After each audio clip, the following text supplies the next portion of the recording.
Hello everyone.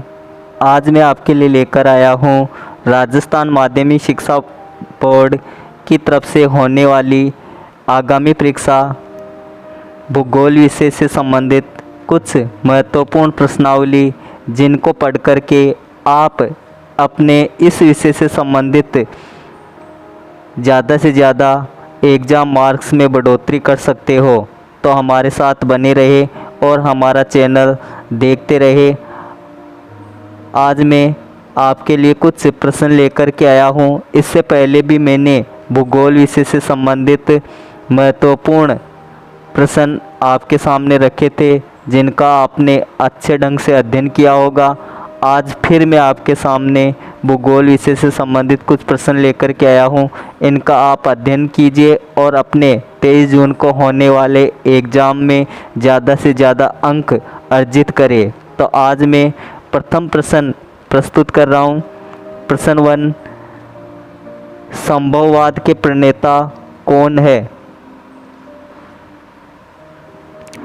इसी में दूसरा क्वेश्चन है, मानव व्यवसाय कितने प्रकार के होते हैं? तीसरा क्वेश्चन है, भारत में सबसे ज़्यादा व सबसे कम जनसंख्या वाले राज्य कौन कौन से हैं? द्वितीय क्वेश्चन है, अंतर्राष्ट्रीय विश्व संसाधन किसे कहते हैं? इसमें द्वितीय क्वेश्चन है, मुंबई हाई किस लिए प्रसिद्ध है? तृतीय क्वेश्चन है, नवनियतिवाद के प्रवर्तक कौन है? इसमें द्वितीय क्वेश्चन है, स्वर्णिम चतुर्भुज परियोजना क्या है? चतुर्थ क्वेश्चन है, द्वितीय पृथ्वी सम्मेलन कब और कहाँ आयोजित किया गया? द्वितीय क्वेश्चन है इसमें, भारत में पंचवर्षीय योजना की शुरुआत कब हुई? प्रश्न 4 में तृतीय क्वेश्चन है, नीति आयोग की स्थापना कब हुई एवं इसके अध्यक्ष उपाध्यक्ष के बारे में बताइए कि इसके अध्यक्ष कौन है, इसके उपाध्यक्ष कौन है और इसके अध्यक्ष कौन होते हैं, इनके बारे में आपको बताना है। प्रश्न 5 है, कार्यशील जनसंख्या से आप क्या समझते हैं कि कार्यशील जनसंख्या किसे कहते हैं? इसके बारे में आपको। प्रशुल्क एवं व्यापार महासमझौता से आप क्या समझते हैं? प्रशुल्क एवं व्यापार महासमझौता क्या है, इससे आप क्या समझते हैं? इसका उत्तर आपको देना है। छठा क्वेश्चन है, उपग्रह विकास के क्षेत्र में भारत द्वारा उठाए गए कदमों के बारे में संक्षेप में लिखिए कि भारत ने उपग्रह विकास के क्षेत्र में क्या क्या कदम उठाए हैं, उनके बारे में लिखना है। द्वितीय क्वेश्चन है, बुशमैन जनजाति के आर्थिक क्रियाकलापों को समझाइए। सातवां क्वेश्चन है, विश्व में चलवासी पशुचारण वाले क्षेत्रों की आर्थिक दशा सुधारने के लिए कोई 3 सुझाव दीजिए। राजस्थान में मीणा जनजाति के सामाजिक व्यवस्था तथा आर्थिक दशाओं का वर्णन कीजिए कि जो मीणा जनजाति है उसकी सामाजिक व्यवस्था और आर्थिक दशाओं का आपको वर्णन करना है। चलवासी पशुचारण तथा व्यापारिक पशुचारण में अंतर बताइए कि चलवासी पशुचारण क्या है और व्यापारिक पशुचारण क्या है, दोनों में आपको अंतर बताना है। आठवां क्वेश्चन है, परिवहन संचार में 2 प्रमुख अंतर बताइए कि परिवहन संचार में मुख्य अंतर बताने हैं आपको। दूसरा क्वेश्चन है, ट्रंक कृषि की कोई 2 विशेषता बताइए कि जो ट्रक कृषि होती है, ट्रंक कृषि होती है, उसके बारे में आपको विशेषता बतानी है। किन्हीं 2 नवीकरणीय संसाधनों के नाम आपको बताना है कि ये भी पूछा जा सकता है कि नवीकरणीय संसाधन को किसे कहते हैं। किन्हीं 2 नवीकरणीय संसाधनों के आपको नाम बताने हैं। पाइपलाइन परिवहन के क्या लाभ है कि पाइपलाइन परिवहन से क्या लाभ हो सकता है या पाइपलाइन परिवहन किसे कहते हैं, इसके बारे में आपसे पूछा जा सकता है।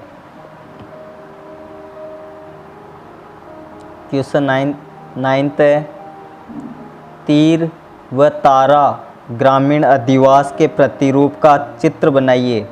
तीर व तारा ग्रामीण अधिवास के प्रतिरूप का चित्र बनाइए। इसी में 90वें क्वेश्चन में दूसरा है, प्रादेशिक नियोजन से आप क्या समझते हैं, कि प्रादेशिक नियोजन से आप क्या समझते हैं। तृतीय क्वेश्चन है, सेवाएं कौन से व्यवसाय में आती है, कि जो भी सेवाएं होती है वो कौन से व्यवसाय में आती है, प्राथमिक में आती है, द्वितीय में आती है या तृतीयक व्यवसाय में आती है, इसके बारे में आपको बताना है। प्रश्न 10 है, भारत में बोली जाने वाली प्रमुख भाषाओं का उल्लेख कीजिए, कि भारत में प्रमुख जो भाषाएं बोली जाती है उनका उल्लेख करना है। 10वें में दूसरा क्वेश्चन है, राजस्थान की 3 जनजातियों के नाम आपको बताना है, जनजातियों के नाम आपको बताना है। प्रश्न 11 है, जनसंख्या वृद्धि के 4 कारण बताइए, कि जो जनसंख्या वृद्धि है वो तेज़ी से क्यों बढ़ रही है, उसके आपको 4 कारण बताने हैं। जनसंख्या समस्या निवारण के 4 उपाय बताइए, ये भी पूछा जा सकता है कि जनसंख्या जो समस्या है इसके निवारण के आप 4 ठोस उपाय हमें बताइए। प्रश्न 12 है, भारत में सबसे बड़ा चीनी उत्पादक राज्य कौन सा है, चीनी उत्पादक राज्य कौन सा है, उसके बारे में आपको बताना है। विभिन्न देशों में लिंगानुपात में विभिन्नता को समझाइए, कि जो लिंगानुपात में विभिन्नता पाई जाती है उसको आपको बताना है। ये भी पूछा जा सकता है कि लिंगानुपात किसे कहते हैं। भारत में स्त्रियों की संख्या पुरुषों से कम क्यों है, ये भी लिंगानुपात से संबंधित है, कि भारत में स्त्रियों की संख्या पुरुषों से कम क्यों है, इसका कोई कारण है, उस कारण को आपको बताना है। भारत में जनगणना कितने वर्षों में एक बार होती है, अभी कौन सी जनगणना हुई है उसके बारे में भी पूछा जा सकता है।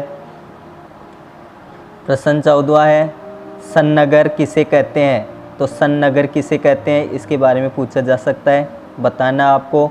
अनवीकरणीय संसाधनों में से किन्हीं 2 संसाधनों के नाम लिखो, ये पूछा जा सकता है। पहले आपको प्रश्न बताया गया था नवीकरणीय संसाधन किसे कहते हैं, 2 संसाधनों के नाम बताने आपको। अब ये प्रश्न है, अनवीकरणीय संसाधन कौन से हैं या किसे कहते हैं, 2 संसाधनों के आपको नाम बताने हैं। प्रश्न 15वां है, प्रधानमंत्री जन धन योजना में देश के परिवारों को दी गई किन्हीं 2 सुविधाओं को लिखिए, कि जो जन धन योजना प्रधानमंत्री के द्वारा चालू की गई है, कब चालू की गई और इसके द्वारा क्या सुविधाएं दी जा रही है, उनके बारे में आपको बताना है। गौड़ जनजाति के आर्थिक क्रियाकलापों को समझाइए, जो गौड़ जनजाति है उसके आर्थिक क्रियाकलाप क्या है उसके बारे में आपको बताना है। तो आज के इस पेपर में मैं आपके सामने 15 क्वेश्चन लेकर के आया। भाग के अनुसार ज़्यादा थे, परंतु आप इन 15 क्वेश्चनों का अध्ययन अच्छी प्रकार से करके जाना, जिससे आपके ज़्यादा से ज़्यादा अंक अर्जित हो सके। आप ये मान के चलिए कि मैंने आपको जो 2 मॉडल पेपर प्रस्तुत किए हैं, इनमें से ज़्यादा प्रश्न आने की संभावना है। आप 23 जून को होने वाले पेपर में आप देखोगे तो आपको पता चल जाएगा। इसलिए आप इन प्रश्नों का अध्ययन ज़रूर करके जाए और अपने परीक्षा में अच्छे से अच्छे अंक या ज़्यादा से ज़्यादा अंक अर्जित करें और हमें ज़्यादा से ज़्यादा वाहवाही लूटने का अवसर प्रदान करें। आप हमारे वीडियो से सहमत है तो हमें सब्सक्राइब और लाइक ज़रूर करें और अपने दोस्तों को ज़्यादा से ज़्यादा बताएं, उनको शेयर करें, जिससे हमारा चैनल दिन दुगुनी रात चौगुनी प्रगति करता रहे। आपसे यही आशा है, तो देखते रहे हमारा चैनल हिंदी उत्तम विचार।